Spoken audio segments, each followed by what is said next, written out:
আমি কে বলুন তো? আমি চাকরি চলে যাওয়া একজন শিক্ষক বলছি। খুব ভুল সময় জন্মেছি জানেন।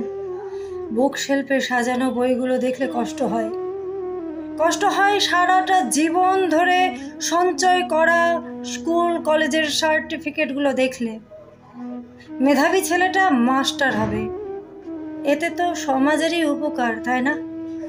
তাছাড়া বোকার মতো ভালোবাসি পড়তে, তাই ছোট থেকেই মাস্টার হওয়ার স্বপ্ন দেখা।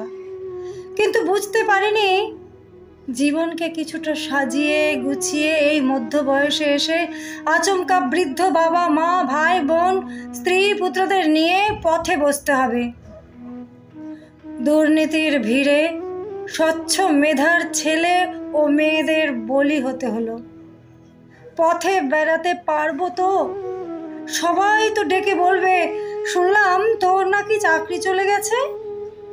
বাচ্চা মেয়েটা যখন জিজ্ঞেস করবে, বাবা আজ স্কুলে যাবে না পড়াতে, কি উত্তর দেব জানি না। হাতে বিষের শিশি কিংবা গলায় দড়ি দিয়ে হয়তো আমি পালিয়ে যেতে পারবো, কিন্তু আমার উপর নির্ভর করা মানুষগুলোর কি হবে? এখন নিজের জন্য কান্না করব, নাকি আমার সঙ্গে জুড়ে থাকে যে মানুষগুলোর প্রয়োজনের কথা ভাববে? কি করব? বাবার পুরনো লাঙ্গল দিয়ে মাঠে চাষ করতে যাব, নাকি রেলগাড়িতে বাচ্চাদের বই বিক্রি করব, নাকি কলেজ বেলার মতো টিউশন করে পেট চালাবো? সত্যি কি সেই শক্তি পাবো? সবাই তো সেই কটাক্ষ করে বলবে, শুনলাম নাকি তোর চাকরি চলে গেছে।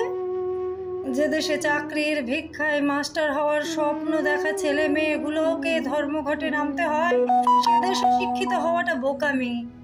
তার থেকে বরং ছোট থেকে বাবার সাথে চাষ করা শেখা উচিত ছিল, কিংবা রেলগাড়িতে বাচ্চাদের বই বিক্রি করার সিদ্ধান্ত নেওয়াটাই ঠিক ছিল।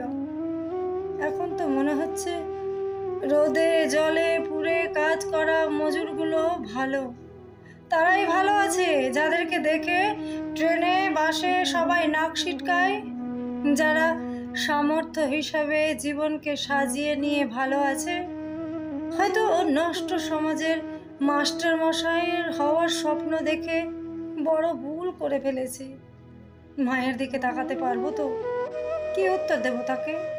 নতুন চাকরিটা পেয়ে আমার সাফল্যের জীবনের শেষ বয়সে যে মানুষগুলো আনন্দ খুঁজে পেয়েছিল, খবর তাদের কাছে কতটা শোকের হতে পারে তা আমি জানি না।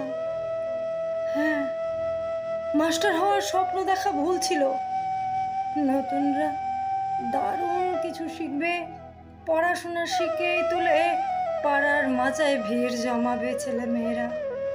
অশিক্ষিত থাকলে অনেক সুবিধা, ভোট উৎসব চালু থাক, রুটি তরকারি আর মদের বোতল, এই সমস্যা মিটে যাবে। ছি,